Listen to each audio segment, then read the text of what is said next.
good evening, viewers, and welcome to For the Hour. I am Candice Jackson, filling in for Edison Thomas and Gredora Lashley. Hope those two are doing well, and hopefully I can fill their shoes well enough. All right, folks. So good night, of course, and welcome. We have a wonderful show planned for you guys. Now, last week, we would have had a sitting, the 14th sitting of the plenary, where we had a no confidence motion in the Secretary of Infrastructure, Quarries and Urban Development, Mr. Trevor James.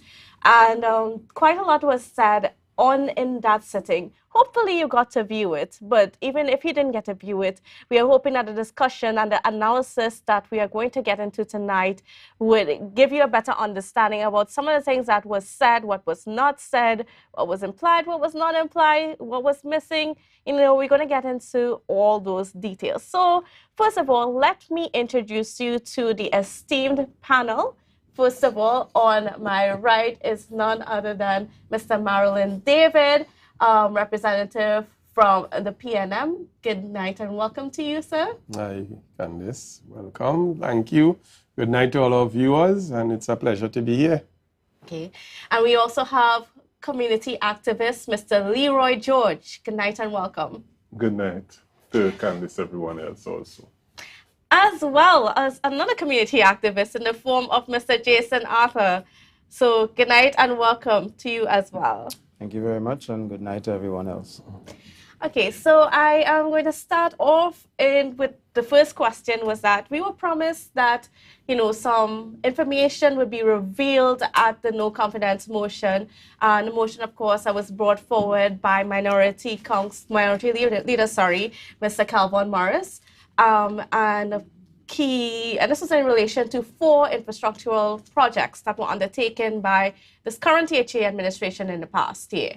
Now, he alleged that there was bid rigging and there was corruption, and we were looking forward to some hardcore information to support these claims. And I guess I could start off with you, Mr. Marilyn David Singer, so you're on my right, as to, you know, did you think that enough information came forward to support the no confidence motion? Candice, I'm glad that we started at that point, because the discussion is beginning at a place where is it that enough information came forward? And before going in that direction, I would want to set a bit of precedence to lay a sort of context for the discussion, and I'll try to be as brief as possible. Now, we saw a build-up to this point. This motion of no confidence didn't just come overnight. We saw a build-up to this point that began last year when the Chief Secretary went on a very brave rampage to destroy the credibility of Tobago contractors. And it built from that point, having gone through the process. Now, mind you, he would have promised pre-election. Yes. That regardless of what, even if we don't like our contract was granted or where the contract is, there is a commitment to pay. And we know the fiasco that occurred after, where he reneged on his word at least 3 times, having promised on certain dates. And then he went on with this, the audit presented in the House, and I think it was on the 9th of September, indicated that even though this was a preliminary audit, he would receive the final audit by the next day, which should have been the 10th of September. We are still awaiting the final audit. And based on not enough information, Tobago's contractors were then sidelined.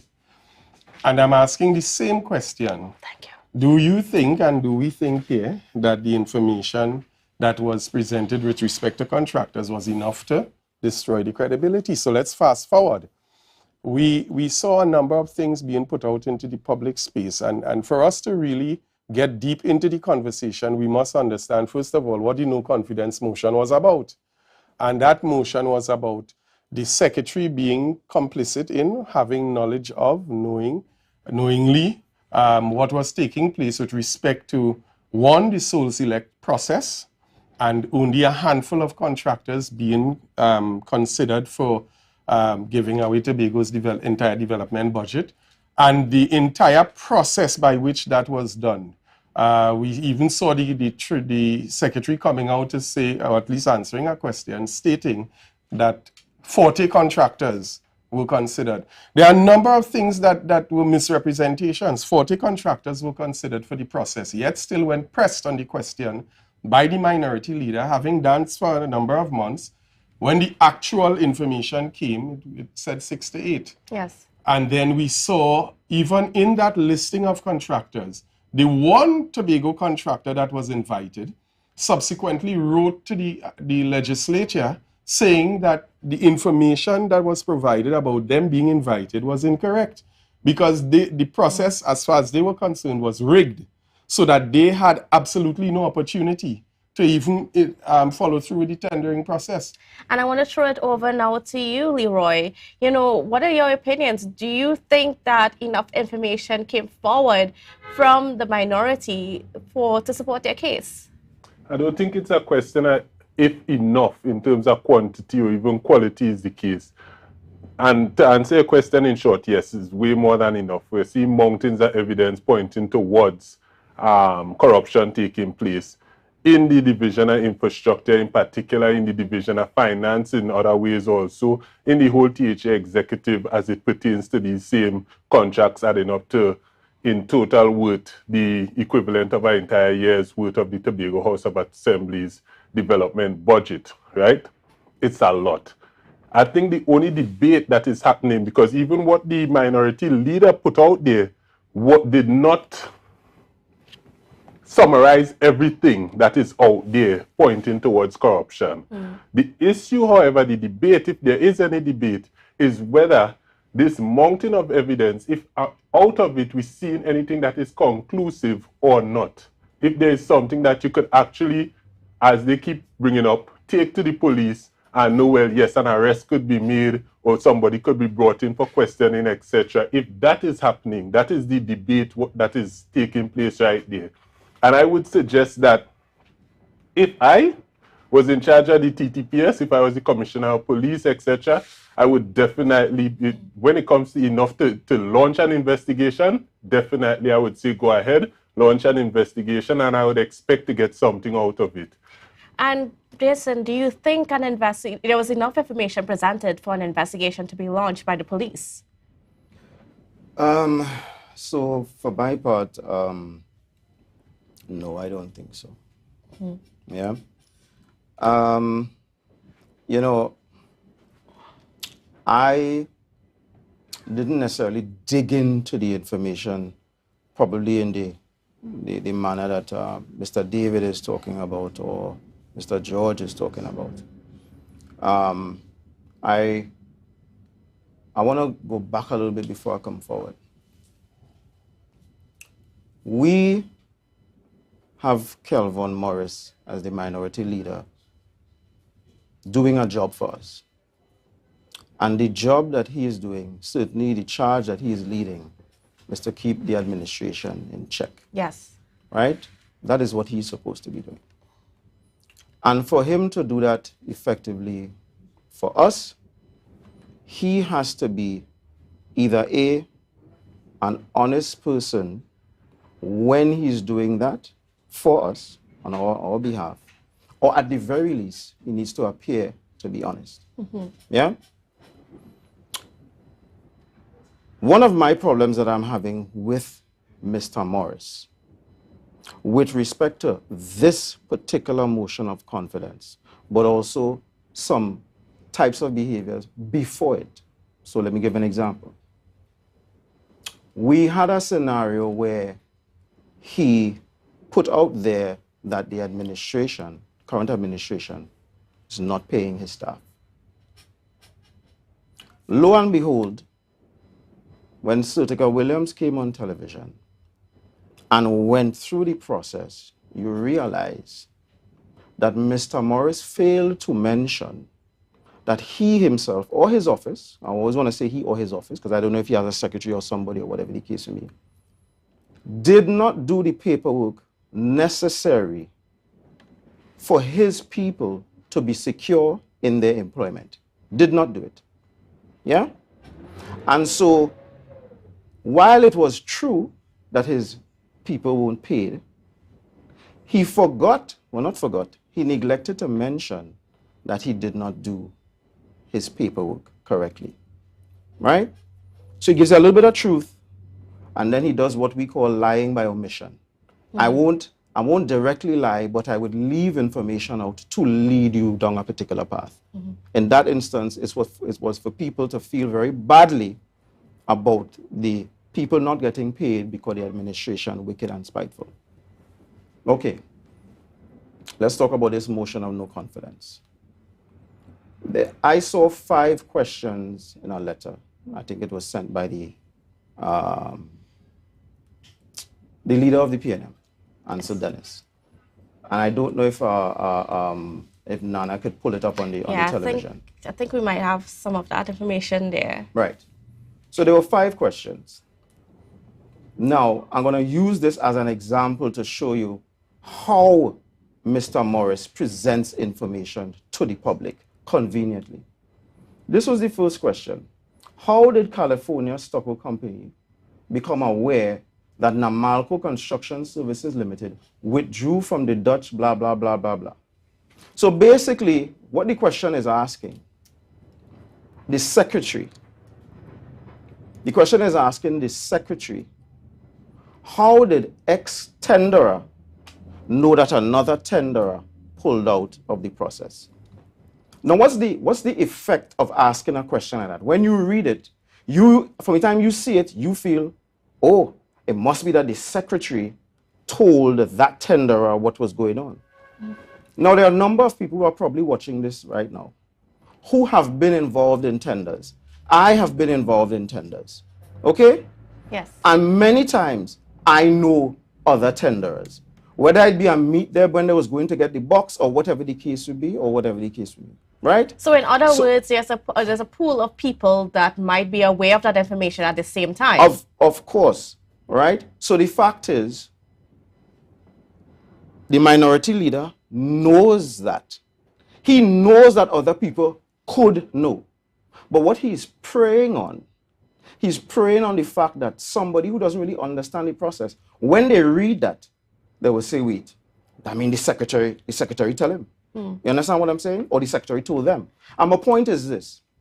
It is true that the guy knew, but it is also true that many other people could have known and could have told him, to include the actual person that they are talking about. And I wish Nana had pulled up the thing. So but I just want to finish the point. My point is this. Part of my issue is, and that's the letter. Yes. Right? That's the letter.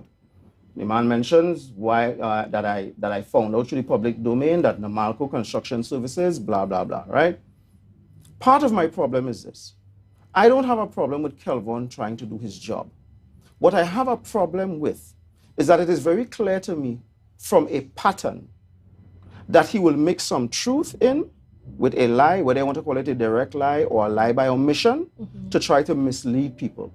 And you already saw it in that. Now, the one thing I want to say before we just go on, I wonder if Nana could pull up just the second question on that list, just for me to make a point. This is the next question. Why was California Stucco Company Limited pre-mobilized?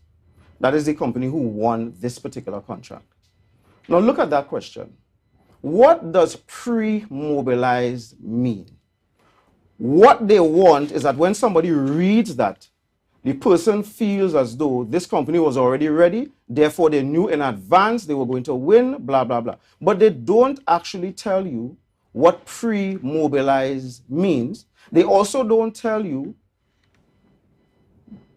how long does it normally take to get mobilized. They're not going to give you any information to pin them down to show that maybe they're either lying or they're fudging the information. And that's my issue.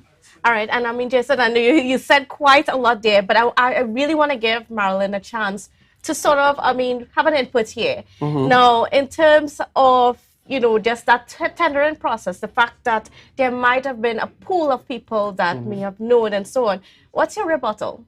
I want to just treat with something that Jason spoke to earlier in terms of him setting precedents with respect to identifying Kelvon coming to the public with the staff issue. And you quoted Sitika Williams or And clearly you didn't follow through with that particular issue, because about 3 days after, Kelvon did another live where a number of documents would have been presented. There were at least 7 meetings held, none of which Sutika or Williams was present in. And he shared not just the documentation, but an exchange of emails between the chief administrator, the chief secretary, MSU, and so on. None of this information the assistant secretary would have had at her disposal. Now, if she had asked for it, she could have gotten it. And that information was crystal clear in settling that issue. So a lot of what was put out by the assistant secretary on the program the night she spoke was debunked, and since then she has never came back and tried to correct it, because again, to try to correct it would mean that either Farley or the chief administrator is lying in the emails that they would have sent. So that, to put that issue to rest. Going on now, it's noticeable that nobody is seeming to defend the issue about the motion. Everybody is speaking around it. And a lot of what Jason would have spoken to, and that's why I started by talking about the preliminary audit. Yes. Where the contractors, Tobago contractors, were destroyed on presumption, presuppositions, and very little information, which to date, we cannot yet get any of the evidence. And we are seeing a similar situation here, where so much information has come, which should warrant concern. But I mean, on the case of the Tobago contractors, though, Mr. Marlon David, I mean, in all fairness, we heard from both the Chief Secretary and from Secretary Trevor James that those contractors are still being used. They're still being offered contracts. So it's not that they have been blacklisted. But did we see? So you don't use so are you saying that they lied in the house? Well, I mean, that's a normal practice. But So that seems more than that seems to be the normal practice. More than that, when Mr. David says, "Have you seen?" Again, it's this game that they keep playing. What does "see" mean?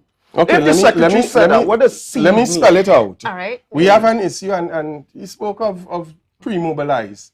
We have an issue of a contractor sending a letter, a proposal on the 6th, getting a letter of award on the 7th, and being on the job on the 8th, coming from Trinidad. Do I need to say more? Yes. I want to get. Do I need to say more? Is it that easy? I can take that. Is it that easy I can take that. to mobilize a major construction and road work coming from South Trinidad to approve a contract, getting the proposal, approving the contract, giving the letter of award, and having the contractor on site in 3 days?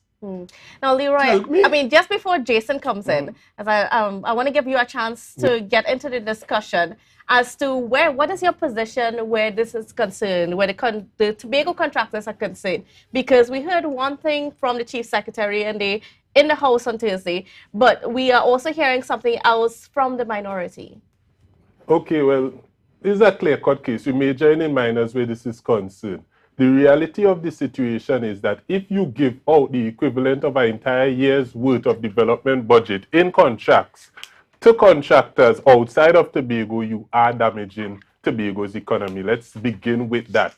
Also, besides damaging Tobago's economy, there is not sufficient money left over in order to give Tobago contractors contracts in terms of the amount of money that would amount to. You could give 100 contracts at $1 each, you're going to have $100 worth in contracts. That is going to be dwarfed by that $300+ million in contracts going out there. So that is what we need to focus on. I think we're speaking a lot about the small things. For example, Mr. Jason Atta brought up the Namalco and some intricacy where the Namalco is concerned. And I feel as though he missed the entire point. The point of the matter is, right, we are seeing a lot of evidence of collapse in the financial institution that is the division of finance, right?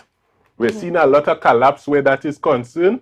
And after we saw certain things like us falling off the Moody's credit rating, after we saw money being issued, and even according to Mr. Chavez, when he spoke about through the little piece of the audit report that he gave us, 33% more being spent than should be spent, and then we heard that the amount of money they were spending is 33% more also. So that means we're paying 66% more, damaging Tobago's economy even more.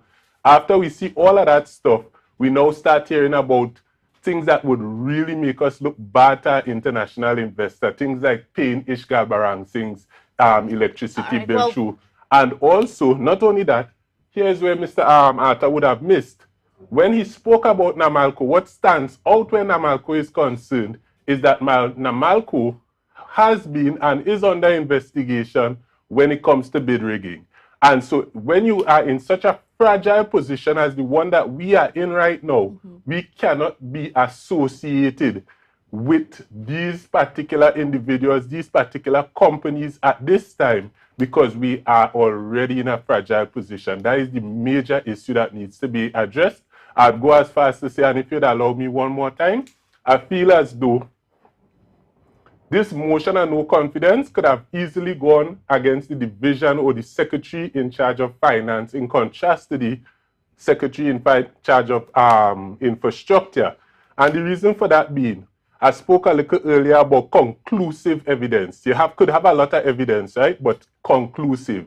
When you look at bounce checks, right, where the division is saying, yes, we issued bounce checks, they're telling you why we issued bounce checks, etc. When you look at the law as it pertains to bounce checks, that is a situation that very conclusively should not have happened, which is why we never saw it happening before. And that is something that we need to be very wary of. All right. And Jason, now I want you to also address the point that, you know, the company NAMALCO, I mean, they are involved in a corruption case in Trinidad. And I mean, how do you address that fact with, you know, some of the things that you were saying earlier? How do I address it with some of the things I was saying earlier? What are the things that I was saying in context that relate to that? In context of, you know, just being able to, you know, get the contract, in context of, you know, being able to pre-mobilize, as Marilyn was stating before. Okay, so let me address, because those are two separate things.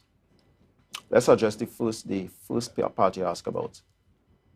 This company being involved in whatever it is they're involved in Trinidad.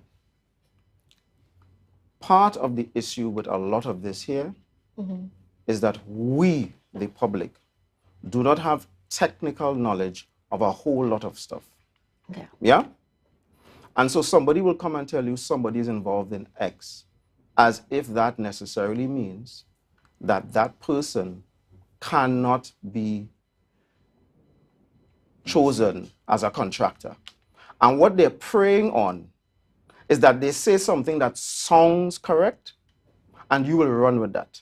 Right? But so isn't that hypocritical in a sense that, because, I mean, we have a situation where the THA says that there are some contractors that they have an issue with. So then how do you treat it here? I'm gonna answer that question. Yeah. Right? At the end of the day, if I have a contractual issue with you, I may not want to work with you for a period. But because somebody else has a contractual issue with you, that doesn't mean that that is my specific issue. Remember, you don't know if that person is necessarily guilty.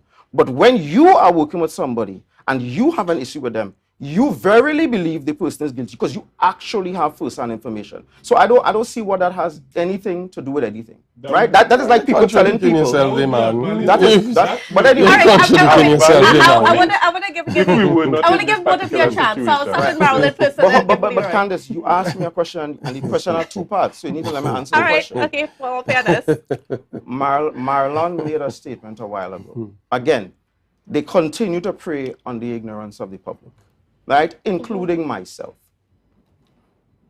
I had to go and speak to somebody in the administration just to understand how procurement works, just to figure out if the minority leader who is working for me is actually trying to play me for a fool or not, right? So what I had to go find out was this. Okay, what actually happened in this scenario here? They went out and they got 3 persons to bid on the project. I'm not going to get into whether it's Soul Select, this, that, or whatever, because that's another game that they keep playing. They got these 3 persons. The 3 persons bidded. They selected one. The company that they selected decided they did not want to do the contract anymore. So they were left with 2. The following so far. They pulled in another one and retendered. Okay? Now, I'm just giving you a timeline. Let's say in the retender, they sent out the tender on the Monday.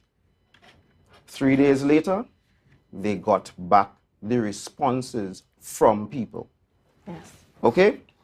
And then what happened on that day, let's say that's the Thursday, they did an evaluation process. The evaluation process is where the team of people get together and they sit down and they decide which company, by scoring the company, okay, which company is going to get the award, right? That process takes a day. Now, I had to ask an administrator, why does the process take a day? And what they said to me was this: you cannot have people rating these contractors and then they go home and maybe possibly somebody bribed them or whatever the case. So they try to do all of it one day, right? And they score everything. Now, once they scored everything and they picked someone, the information goes to whomever it needs to go to, whether it's the chief, the this, that, the whatever. Now, as you all know, this was a project that the teacher was trying to get done very, very quickly. So once you already picked the awardee, you send them to the people who have to sign off. Obviously, all of them know that this project needs to be done, right? And then you send the information to the awardee. And all of that can actually be done the same day. Hold on, I'm going to his point about the day. You need to get that. You can't rush it because it's a game that they're playing. Yes. So they send the information out that day. Now, also remember, this is a retendering. So they actually already knew the information, right? Most of the same 2 persons who were in the original contract, actually the same 3, but one of them dropped out. So it was a new one, right? So it's really only one person they're really evaluating. And they send out the information. And the person responds the next day.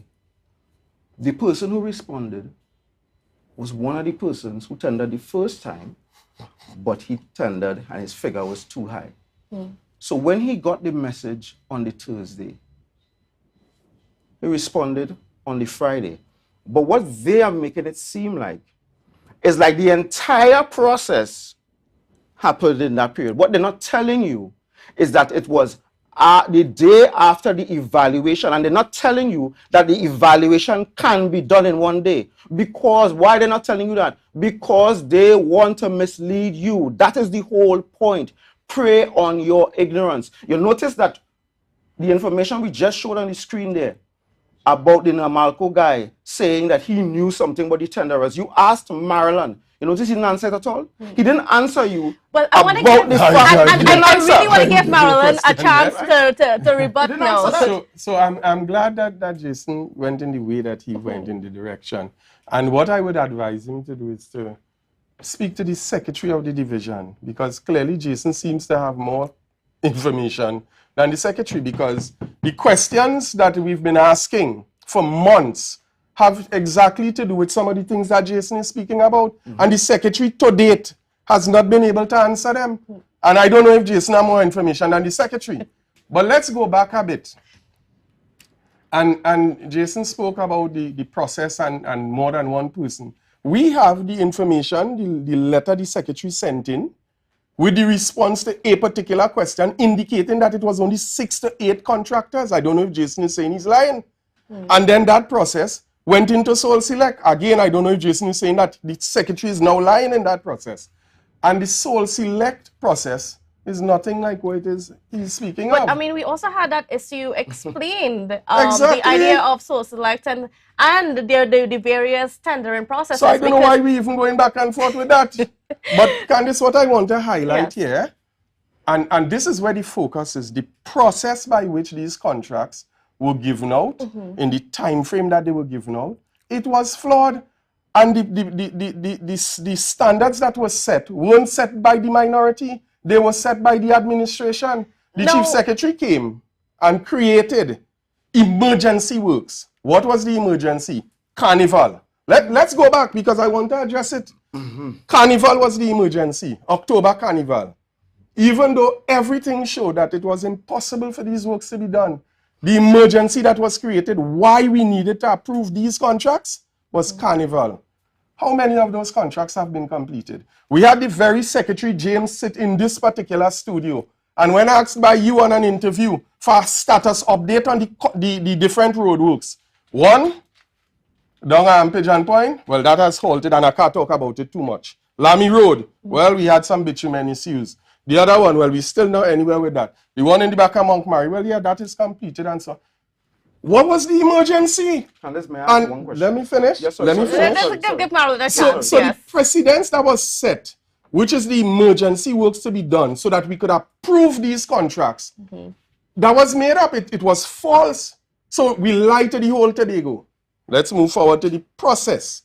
We're saying now that, yes, we had an emergency. I don't know where Jason got his information that 3 people tendered and so on, because we have it in black and white from the Division of Education signed by the Secretary that was not the process. So I don't know how he comes here to try to defend with all this flippant information. And we have the facts already. What we are doing is simply presenting the facts to the public. Let the public decide. Nobody is trying to hoodwink anybody. Because the information that we speak are based on the standards that have been set by this administration. They say it's emergency works, okay. They say this is the process. The Secretary, Trevor James, is on record saying that when you give Tobago's resources to other companies that are outside of Tobago, you're fleeting away and you're gifting away the finances. There's a strategic intent to build another economy. He said that. The Deputy Chief Secretary, she said it, and then comes into office and does the very same thing and is now trying to justify it. This is not about what happened before and who is the contractor. No. What we are saying is that there was a process that was outlined in law, and that process was flagrantly disregarded. No, I mean, we saw that Dr. Faith B. Israel and a few others did explain why they think that the process was not flawed, and they used the examples. And I'm seeing Jason get it. But I would really like Leroy to get in. So if you can make yourself in a nutshell, I could get Leroy to get in there. It is obvious that we are in the same situation I feel as though like we will always be in, where we're talking about a bunch of technical stuff, and one side is saying this and one side is saying that. What I actually would love for us to do is, can we talk about some of the things that are not so technical that an average person could understand? And what I'm recognizing is this. The thing that we have spoken to tonight that is not technical at all, that anybody could understand, is the only thing that Mr. Marilyn David refuses to answer. Which is what? Which is. I'm still waiting to hear that question. Which is, and I asked the question. You all had a question asking the secretary, how come one of the tenderers knew that the other tenderer was not in the process? That's not anything that's technical. And I am saying that I said it already for the night. Everybody knows, who have any sense, who's been in tendering, that it is possible to know that somebody else is in the process. But for this entire night, we've been talking now for almost half an hour. The one question that he has skirted around is that, you know why? Watch the pattern. It is the simplest question to answer. It is the most non-technical. But if he answers it, we're going to go down a particular path.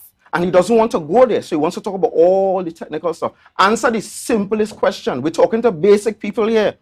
Answer that. I know, I mean, Leroy. But why are you going there? Let's answer it. Answer the sweet part of the conversation. That's the sweet part of the conversation. Skipping it over. Miss Moderator. I want us to look at that very document. Has one of these two gentlemen usurped your authority? All right, I want to give Leroy a chance to get in before Marilyn comes in there. Right. Now, do you think that the explanation that Jason gave, do you think that was sufficient in this whole discussion? It was too complex, and I agree with Jason 100%. Let's stick to the simple matters, right? because we want everybody to be able to participate in the conversation. You know what is a simple question? What did you say yesterday? What are you saying today? Right? When we hear the Deputy Chief Secretary saying today that there are many different options as to how to go about selecting, etc. Okay, we hear you today, right? What did you say yesterday? Yesterday, we heard that same individual saying that every single step of the way, whenever a contract is being issued, we, the people of Tobago, would be able to follow that through our internet site, right? That was said yesterday. What we're seeing today is that not happening, and you're complicating the issues. That is what needs to be happening. What was said yesterday by Mr. Trevor James and what is being said today. Today we're hearing Mr. Trevor James say, it doesn't matter if we give out the equivalent, and I know I keep repeating it because I want even the persons who now log on to understand the magnitude of the situation in front of us. Today, it is okay to give out the equivalent of an entire year's worth of development budget to outsiders. Okay, that's what you're saying today. What did you say yesterday? You said we cannot do that. We're developing another nation. We're damaging our economy. But of course, I always want to put that in context. The fact that we have not spent any money on it yet because of the design build arrangement that we have, finance arrangement that we have. That is complicating a very simple issue. Let me tell you why it's complicating a very simple issue. The simplified reality is we will pay it, right? Yes. If we pay it in one payment today, or we are paying it for the next 2 years, right? We will pay it. The reality of the situation is we are paying more than 66% more than what we should be paying according to the present Secretary of Finance and also according to the information that we're getting from the minority bench, etc. No, so let's keep it simple. In that case, then, how can you say that we're giving it out to outsiders if we are still giving quite a lot of contracts to local businessmen? Again, let's address that again. Again, if you only have $100 left, you could give it to 200 contractors, that's 50 cents each. You are complicating a very simple matter. The matter is that you are taking out of the Tobago economy to build the Trinidad economy, and that should not happen. You could give 400 contractors $100 worth in contracts. That's 25 cents per contractor.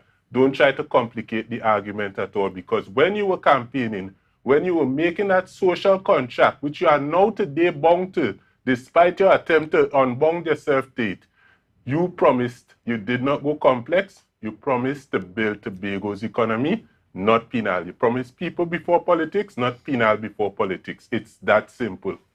All right, and this, I want to go one time to deal with this. Sure, no problem. Because I didn't know that was a question that I was supposed to be answering. So I'll ask the director to pull the very letter that Mr. Atta brought and ask to be pulled up to that letter from the company that was sent. I was like, we have to give him. Right. So that letter states, we are writing, and this is for the viewing audience and listening audience, we are writing to notify you that it has come to our attention through the public domain that Namalco Construction Services Limited has withdrawn from the project. I don't know what is the public domain. I'm certain that there was no information out there on any media platform, one, for the contract to be tendered for, nor in informing the public that Namalco had withdrawn. But let's continue. And they went on to identify the project.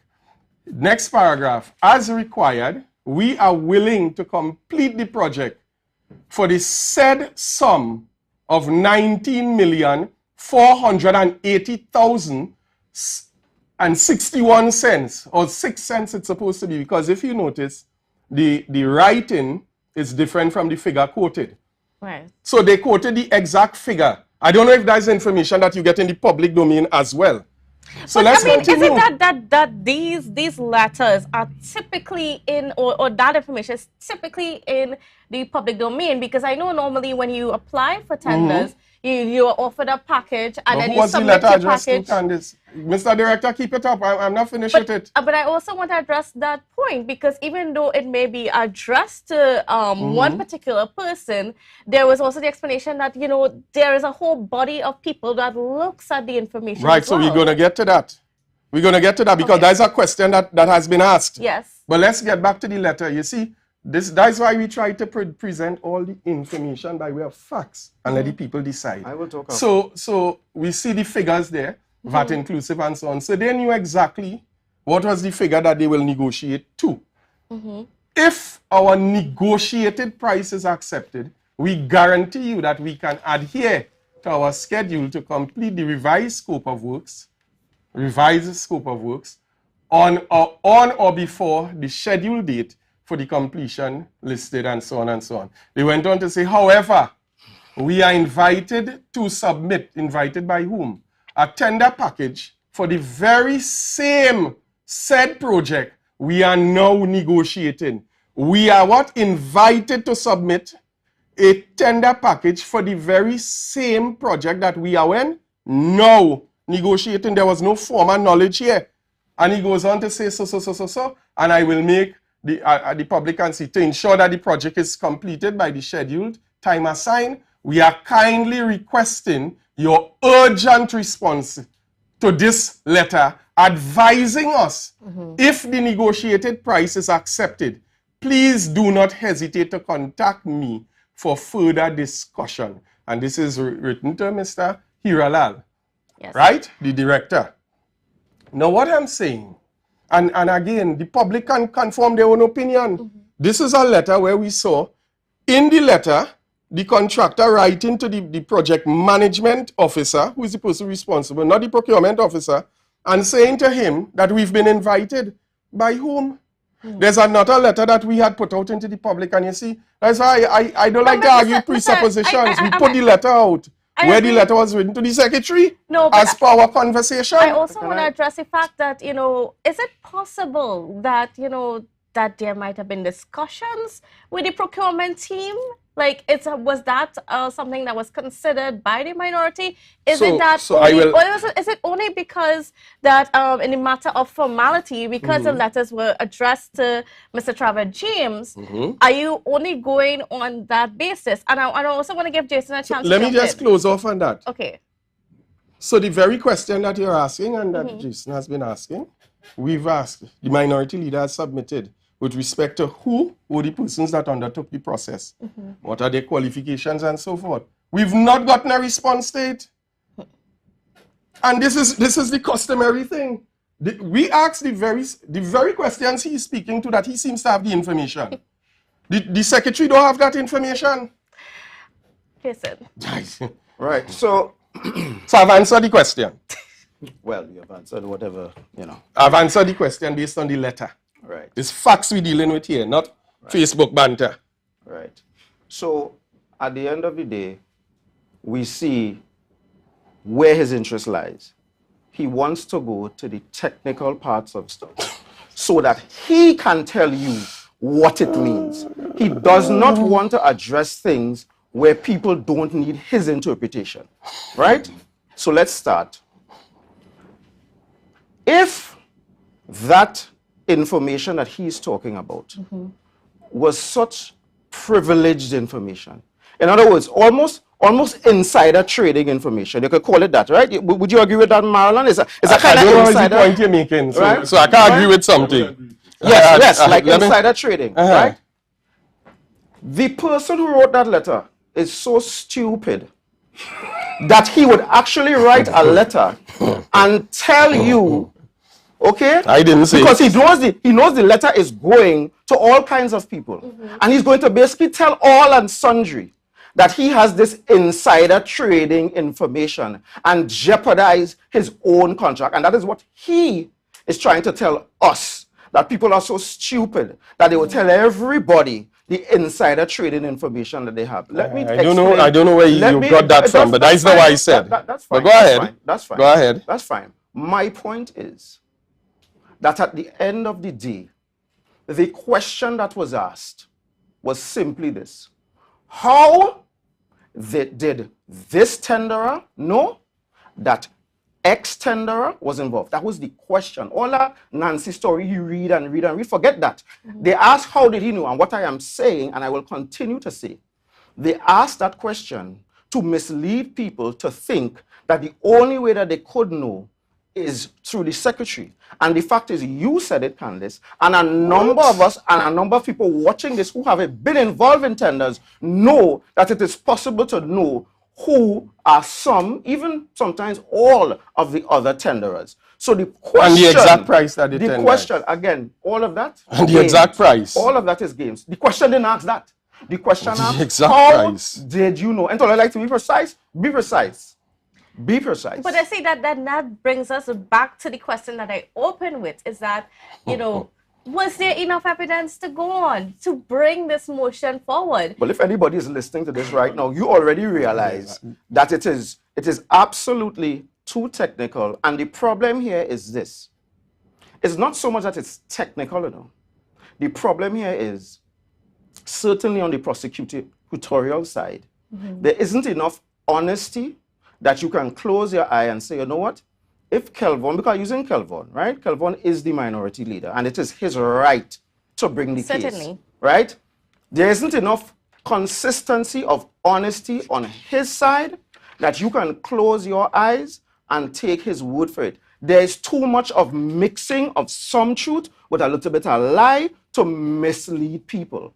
That is what it is. I am no, let me tell you something. Again, what just opinionative. Let me tell you what well, I mean, you could say opinionative. Yeah, it has no facts in that. That is right. You can't prove that. So. Right. Well, I mean, we're going to move on in a bit, but I just want him to round off his point really quickly. So for me, one of the things that I think I said it before, what I refuse to do is to get in these technical areas, because at the end of the day, and I've seen them online as well, there are a lot of people claiming that they know things, right? So that they can send you one way or the other. Me, I'm a common sense person. I want to know that the person who is working for me, because Kelvon is like the public's lawyer, you know. He's going there to prosecute. And the problem is this, that the public's lawyer at times fibs or doesn't tell you the full truth or misleads you, and you have created a scenario where it's difficult to trust. And let's be real. Part of the issue for Kelvon, that will always be a problem is this. If this thing is already technical, it's already technical, all right? What would work for you is if you are trustworthy. But if you're not trustworthy, somebody can't say, well, he just said something technical, I'll go with that. You understand what I'm saying? They can't say that, because now I have to pick, I literally have to call around for people to find out what does pre-mobilize mean? And if you have an evaluation, can an evaluation actually be done in one day? I literally cannot let Kelvon tell me something and I go with it. And that's what I'm saying. All right. Now, I want to move on from that point, and I want to go to you, Leroy. You know, we all listened to Mr. James' rebuttal or his defense in the House. And, you know, one of the things that was quite noteworthy was that, you know, I mean, he pointed to a lot of the things that the PNM would have done during their time in office. Do you think that that was a sufficient defense? No, it wasn't a sufficient defense. The PNM was replaced because of corruption, right? Amongst other things. They did not do a good job, and that is why they were replaced. If we let that regime's standard be our benchmark, we're going to be in a very dangerous position, and we cannot afford to be in a dangerous position. And the reason why I'm saying that is, when the PNM was in charge, inflation, for example, was just under 2% per year, right? You look at last year, 2022, inflation started off as 3.5%. By the end of the year, it was over 8%. We are going into a very precarious time, into a very fragile time. And so the benchmark has to be set much higher than what was before. So I do not accept that as any excuse for any wrongdoing, right? That being said, I love the fact that my brother Jason Atta keeps saying, let us simplify the conversation. I don't like the fact that he complicates the conversation immediately after saying, let's simplify the conversation, right? But I am here to assist you by simplifying the conversation, right? The question Candice keeps asking is, did we have enough information to, now tell me which one you want to answer to, because I want to answer both of them. To call a motion of no confidence, the answer to that is yes. To force, because this is what you're really trying to do, to force the members of the THA executive to either vote in support of that motion of no confidence, or to accept that we accept corruption as our modus operandi, right? And I am going to say that, yes, there is sufficient reason to call for a motion of no confidence. These days, a lot of people look at these sittings. I remember back in the day, it was about 5 of us used to sit down watching. Yes. Now it's hundreds of us sit down watching. You bring it to the people. Yes, right? When it comes to force them, I would say it's a good move. Let me tell you why it's a good move. Even though they were not able to force them in this case, right? And they were able to point out that, yes, it looks very fishy, but at the end of the day, yes, if your information was that conclusive, then they take it to the police station. We will walk with you to the police station, etc. Let's say in the future they were to bring something that is more conclusive, and they should have done that. I would say, had they called that motion against, say, the finance secretary, and they brought out some of the evidence, for example, let's say bounce checks. That bounce checks, I'm going to keep bouncing back to that very often. Because when you look at the Dishonored Checks Act of 1998, you would see that when you do exactly what they say they did, right, and checks bounce as a result of that, if those persons were to take legal action according to subsection 5A of that same act, do you know that we, the Tobago House of Assembly, the taxpayers of Trinidad and Tobago by extension, could have found ourselves paying 10 times the amount for each of those checks? That is part of the penalties for such an act. That is what we need to look at. And the last thing I'd say, and this is the last thing I'd say before we move on, is that in the spirit of simplifying things, we don't want to discuss how this one know this extremely complicated thing that half the people that listening to us right now can't even follow. What we want to ask is, did we, the people, the average man on the ground, know about these contracts? And the answer is no. Did you know about it? Did you know about it? Did you know about it? Did I know about it? The answer is no. And that is why the no confidence call was an appropriate one, right? And that is what we need to be looking at. All right. Well, we have just about 5 minutes left. And I kind of want to touch on an issue that's kind of away from the technical aspect that we've been into very heavy tonight. And that was, I mean, we had Mr. Watson Duke show up in the house on Thursday, and he made a presentation. So, Mr. David, I just wanted to go first. You know, your take, you know, he wasn't quite clear. I mean, it's certainly that there was still some animosity between him and Chief Secretary Fally Augustine. But I mean, how would you I want to get some thoughts on the presentation made by Mr. Duke, because Candice, I think that should also be part of this discussion. Candice, before I respond to that, let me just touch on what Leroy opened with. Leroy said the PNM was replaced. That is a fact. But he said that because of corruption. The now Chief Secretary and the Deputy Chief Secretary, along with Mr. Duke, all spent a number of years in opposition as minority. Yes. And I don't know if I can't remember, but I would like the esteemed panel to tell me if there was ever a motion of no confidence brought against the PNM for corruption. I don't know. I've never heard it. It's amusing to see that all these years after they spent all that time in minority, now they could talk about corruption and PNM was corrupted and PNM was this. But again, I just wanted to settle that because of the years that the now Chief Secretary spent in the minority, never once did he bring a motion of no confidence for corruption against any PNM assemblyman or secretary. So that should be noted. Moving forward to your question. Yes, Mr. Duke and ally. I would now say that whatever is taking place between Mr. Duke and his former party members, we stay clear of it because we that is not our business per se.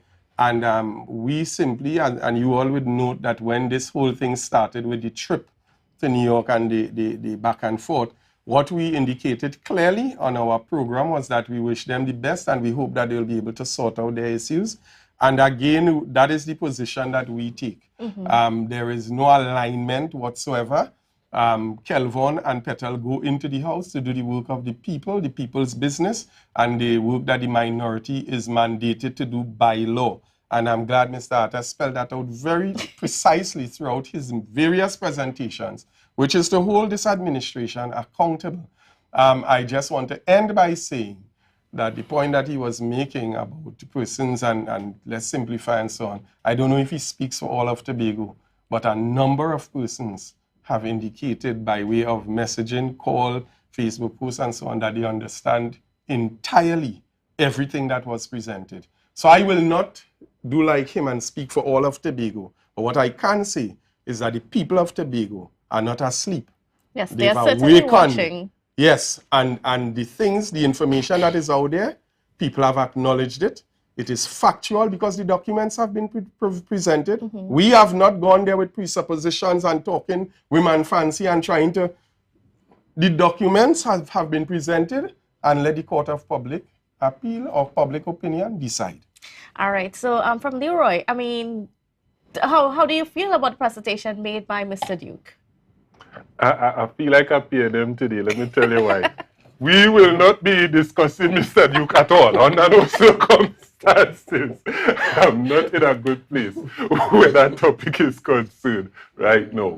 That being said, I would like to caution the gentleman on my left of one thing, right? The word corruption, let's not overcomplicate the word corruption. The PNM had a very corrupt administration, Again, a couple opinion. of corrupt, and that's not opinion, and let me tell you why, because the word corruption, right? I've never seen proof. Something happening that is to not court supposed. and nobody have been convicted. Right. This is what this administration is saying, correct? I would like if you don't usurp the Sorry, go ahead. please. You go ahead. Right. Corruption speaks to something happening that should not happen, right? The Tobago House of Assembly Act 40 of 1996, Section 5, it speaks about the responsibilities that fell under or fall or fell, both of them would be accurate in this case, under the Tobago House of Assembly's authority, right? And one of them is the airport. Who allowed central government to usurp the authority of the Tobago House of Assembly to the detriment of the people of Crown Point, to the point whereby 120 families lost their homes at 50%. Yes. Where they only get 50% of compensation. That is corruption. And that is, wait, Leroy, I mean, that is a conversation we could get into another time. But And we're pretty much all the time, so I want to give Mr. Jason Arthur a chance to kind of sort of wrap up. Yeah, you know? unwind. Yes. It looks a bit wound up. Yeah, well, I guess. I think one of the things that I would like to see, certainly from the minority side of things, is more ideas, right? I'm not really getting ideas. I'm just getting more of the same kind of thing, right? You know, when Farley started and this administration started, the first thing he jumped out there with, or one of the first things, is this whole idea of, how should I put it? Relaxing the dress code to go in offices and whatever. And you saw people talk about it far and wide, right? And the idea behind it was, we, the government, we serve you and not the other way around. That was the idea, right? You saw some people talking about the cataract situation up in Roxborough and so forth. And the idea behind that is that you could be in Tobago and actually get first world service. And what I'm saying is this: I really would like to start seeing more ideas rather than the same old kind of politics. I mean, Marilyn is here, and I was watching them. I wasn't actually watching. I was watching them the other night on Minority Report. Everybody watches the right? program. Yes, of course. Everybody. And It's a good program. Right. Yeah. It is a very good It's program. a very good program, so everybody watches And I was it. watching them, and I'm bringing this up, right? and they promised that they're going to talk next time about this guy who was very objective, and all of a sudden he's getting money now. Me, they're talking about. right? Okay. Because I got some money for Carnival as a consultant. Yeah. But the fact of the matter is, I only bring it up to say this, right? It is the old politics. It's not that they actually have an issue, right? It's just that it's me and supposedly I'm on the other side. Yes. You understand what I'm saying? And at the end of the day, there were other consultants who were hired. You understand? But they focus on you. And it's just the same kind of petty politics over and over. I would love for these young men to come and talk about ideas. I am hoping that on this side, Farley and they are able to accomplish some of the ideas that they would like to accomplish. And we are certainly watching to see. Yes, we're watching and we're waiting to see. And well, viewers, well, that's how we're going to have to wrap for the hour this evening. I can't say this afternoon because it's in the night. But I mean, you know, quite a lot of information that was shared by these three esteemed gentlemen. And I want to thank you all for your contribution. I mean, each one of you has a perspective that helps us all to sort of, you know, just think on these matters a little bit more and try to understand what's going on, because our governance is all of our business and we need to be concerned. And yeah, so thank you very much for being on with us. And our viewers, you know, maybe some of the ideas and viewpoints that were shared tonight may have helped to, you know, help you understand some of the things that happened and some of the things that were explained in the House on Thursday. And if you didn't get a chance to watch it, I recommend that you do. So log on to the Tobago Updates page. All that information is there, as well as previous interviews with some of these people that are concerned with this motion. So once again, thank you for viewing for the hour, and we'll see you again next week.